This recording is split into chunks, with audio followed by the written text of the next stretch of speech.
From the National Press Club in Washington, D.C., this is Update One, the club's official podcast.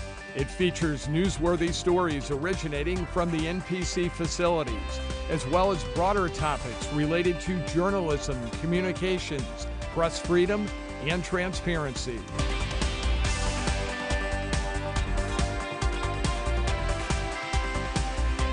I'm Mike Hempen, a co-chair of the Broadcast Podcast Committee here at the National Press Club. Welcome to Update One. We have a very special guest, Mahtab Farid, a National Press Club member who last year, very late in the year around Christmas time, published her memoir, Serving Without a Uniform, Reporting Truth in Defense of Freedom. Welcome to Update One. Thank you, Mike, so much for having me. You have lived a fascinating life. And we'll get into your book. It talks about growing up in Iran and moving to the U.S. and eventually becoming a journalist. When did you decide to write your book, and how long did it take to write? I've been wanting to write my book ever since I came back from Afghanistan, but so much was happening in my head, and with all the political situation and everything that was going on in the world and the noise in my head. So it took me many years to actually come down to a place where I could focus. So that happened actually right after COVID because we had to be locked down. And this is after I was married. So I was in Florida, and my husband created a beautiful garden for me, and he kept encouraging me to write my book. So that garden gave me the peace to be able to sit down and finally focus to write the book. The whole process almost took 3 years, but I was working full-time and had family obligations. And meanwhile, a year and a half into writing the book, I lost my father, which I love dearly. So that also put my project on a halt for about 7-8 months. So the whole process took 3 years. And regarding your father, it was your father and grandfather who used to listen to VOA quite a bit when you were growing up. Exactly. So I grew up in the Islamic Revolution and Iran-Iraq War. So I used to watch my father and my grandfather listening to Voice of America. And it was the voice of truth for them. It was the ultimate voice for them to find out what's really going on in the world because they didn't trust the government's voice. So that's where I got the inspiration to eventually become a VOA reporter. Growing up in Iran, I know you moved here as a teenager, but you talk about some of the struggles and how you viewed it as a place where there wasn't much of an opportunity there, if you can talk about that. Sure. Shortly after the revolution, everything changed. I was so young, I didn't have a full understanding of what's going on, but we were told that, the girls, after the age of 9, we had to cover our head fully to go to school. I loved Snoopy when I was growing up, so I used to wear Snoopy socks. I was banned from wearing Snoopy socks or wear any kind of hair accessory that showed through my scarf. And I loved my colorful backpacks. I couldn't carry my colorful backpacks. They had to be navy or some dark color. So I felt a suppression even at that age. And then we couldn't listen to the music, the pop music. We couldn't go to places. Everything was suppressed. So at that young age, I realized freedom is so precious. You decide to move to the U.S. basically because you felt there was such an opportunity here. And you were around 15, is that right? Yes. I know that was a big move for you, a huge decision for you. What was it like coming to a country where you had to learn the culture and the language? Very difficult, very challenging, but I was determined to do whatever I can. At that point, I knew I wanted to do more and be more than what the government was telling us we could be or do. Not an easy road, for sure, but I was determined to make it happen. leaving your family at age 15 because you located to California and your family is still back in Iran. So that obviously was very tough on you. It really was. You don't realize how much you need your parents at that age. But my parents didn't have a choice because I still had a younger brother. My older brother was in Germany. I got the visa to come to the U.S. and stay with my uncle in Sacramento. But they still had a younger child, and my dad still had a business, and they had families too. So they had to figure out a way and wrap things up back home in order to move fully. So the whole process for them took almost 4 years. So I didn't get to see them for 4 years. You talk about at a young age deciding you wanted to become a journalist. And I believe you said it was listening to VOA. Yes, I watched my grandpa and my dad listen to VOA. At the same time, as I mentioned in my book, the Islamic Revolution happened, and they are very good in leading the information environment with propaganda. And then the Western news were showing Iranians as, the people who have tendencies to terrorism and people who just, women are in dark chadors. I wanted to grow up and tell our story and say we're not hostage takers, we're not terrorists, we're good people with a lot of culture and heritage, and we just want to live like everyone else. Why do Americans have a misperception, if you will, about Iran? I would blame, as someone who's been a reporter most of our life, I would blame, the reporters and the news outlets because sensationalism wins. And people talk about social media, but the sensationalism has been around for a long time. And a lot of these news outlets are operating based on ratings and based on, the commercials they sell. So they have to make things a little bit unusual to get the business. And I think lack of good reporting. And even over the years, a lot of these reporters, ABC used to send a lot of reporters to Iran, or CNN for Christiane Amanpour. They used to be in safe places. They didn't really report fully. They would go do stands up. Even in Afghanistan, if you remember, a lot of our reporters were staying in Marriott hotels in Pakistan, reporting what's happening in Afghanistan. Until I went actually to Afghanistan, I realized, oh my God, nobody ever really reported in Afghanistan. So I think I blame a lot of that on news outlets. Let me ask you, you obviously are in Los Angeles, you graduate high school, and then you go to college and you're pursuing a journalism degree. You graduate from college, and I know that was a moment of tremendous pride for you. It really was. I finished my high school in Northern California. Then by that time, when I graduated, my family was able to come to America. So it was a fantastic moment for me.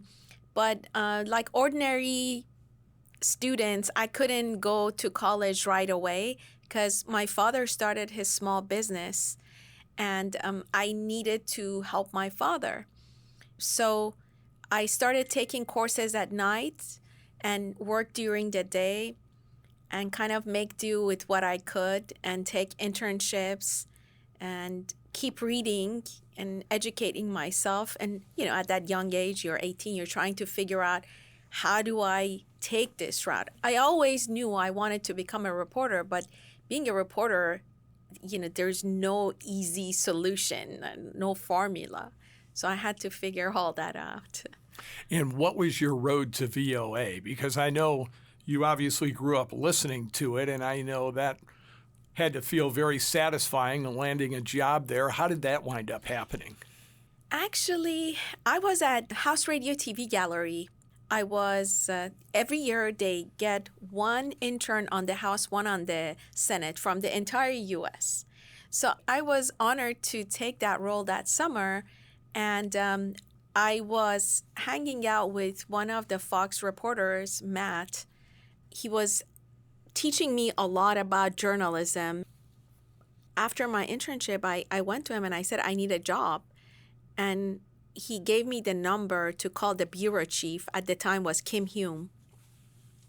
So I went and saw Kim Hume. She was very respectful.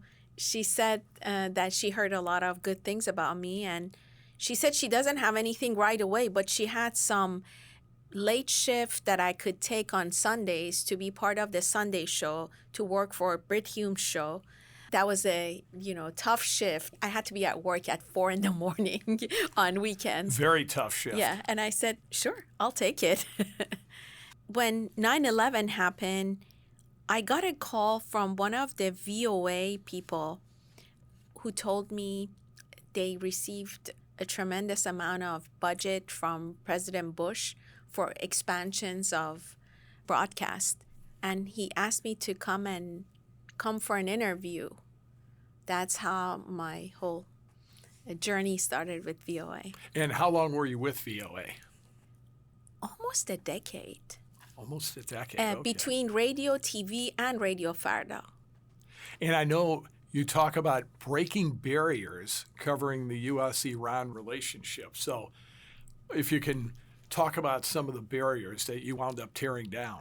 So working for VOA, it's a very, very meaningful job because the money is funded by the U.S. government, but you are broadcasting into countries like Iran, Afghanistan, a lot of African countries who have no freedom of press. So watching my father and grandfather, how they relied on that information to make life-changing decisions, like moving, like doing business, so I knew how important my position, my response, it was a soldier, I was the soldier to bring the truth. So I took my job very seriously, but what I didn't realize, because a lot of my training and my background was in private sector, when I came there, I realized there's a lot of bureaucracy because at the end of the day, even though it's a news organization, but it's government owned, it's so bureaucratic. So when I learned to go with breaking stories, let's go do a breaking story, let's report on this. They were like, no. That's not how it works. It has to go through a process. I'm like, but this is news. We have to go fast. So that's how it was different. Then after you spent time at VOA, you made a pivot in your career and became a diplomat serving in Afghanistan. And I know that was a completely different experience. What did you learn as a diplomat? It was a very challenging job, but I've learned so much. Even though a lot of people don't take Foreign Service officers seriously, you become a local diplomat in that country, like a local ambassador. So you get to represent America in some of the harshest places where they don't necessarily have a very good understanding or positive understanding of America. So your job is now to educate them. I mean, it's like being a reporter, but in a different way. You are showing them a different side of what America stands for, not the side that they're learning from the news outlets. So being a reporter helped me be that conduit of telling that story. Obviously, conditions were tough in Afghanistan in some of the areas you were at.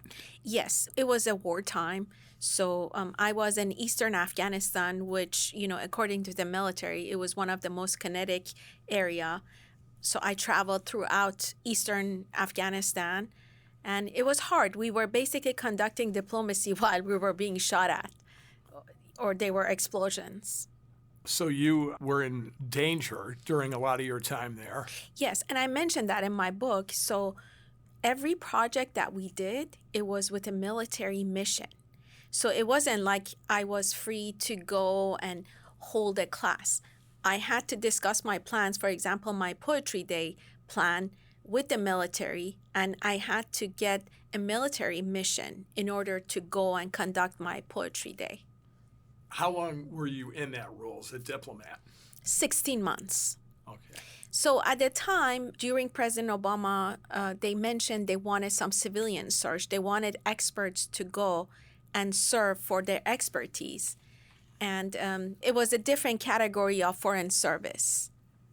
You returned to the U.S., and I found this a very interesting part of the book, but it makes all the sense in the world. You said it was a tough adjustment coming back to the U.S., and somebody out there might think, well, how can it be a tough adjustment coming from Afghanistan to the U.S.? A lot of people who haven't done that and been through the scenarios that you were might think that's an easy switch, but you said you found it very difficult.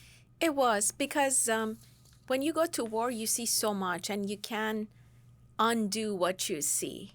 You see a lot of bad, it's war, a lot of collateral damage. And I saw a lot of military sacrifice. I mean, I've always had respect for our military, but serving with them just made me have more appreciation for their service. I mean, they serve in some of the most worst places on planet Earth, and they're away from their families. I was there for 16 months. Some of these guys were there on their 5th tour, 4th tour. So I just couldn't imagine all these people going through this harsh living because they signed up to serve.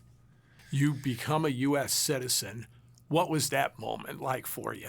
Beautiful. I mean, I can't imagine a more beautiful experience than that. And it was 3 months before 9/11. I found a new home. I was accepted to a new place. And I was so fortunate right before I started my internship, my application gone through. So I was in Capitol Hill when I went back to LA to go through the ceremony and become a citizen. When I came back, the director of House Radio TV Gallery, Tina Tate, came and they flew a flag in the honor of me becoming a U.S. citizen. So it was a fantastic experience. Was that the moment, becoming a citizen, when you felt that, hey, America is officially my home now? Yes. And the letter from President Bush 43rd said, as U.S. citizens, now you need to start serving your community, serving your country. And that's where I drew my inspiration to go to Afghanistan. And you're back in the U.S. Where do you locate then once you return? I came back to D.C. after my journey in Afghanistan. But I was traveling quite a bit to L.A. to see my family.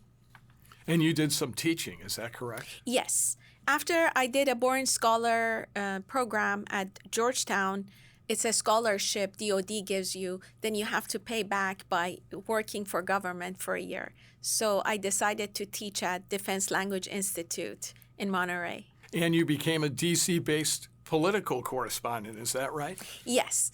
After that, I came back to my roots in Cali, and I've noticed Radio KIRN 670 AM was a small local radio station, but they had a lot of reach among the community, and it felt like a good fit after everything I've been through. But you also started living in Florida too, is that right? Yeah, actually, I moved to Florida 3 months before COVID. I mentioned that in my book. After Iranian General Qasem Soleimani was eliminated, I got a call from one of the buddies that I served with. He said, come to Tampa, we need you. So I went there, and 3 months later, COVID hit. This is a fascinating read. What do you hope people get from this book?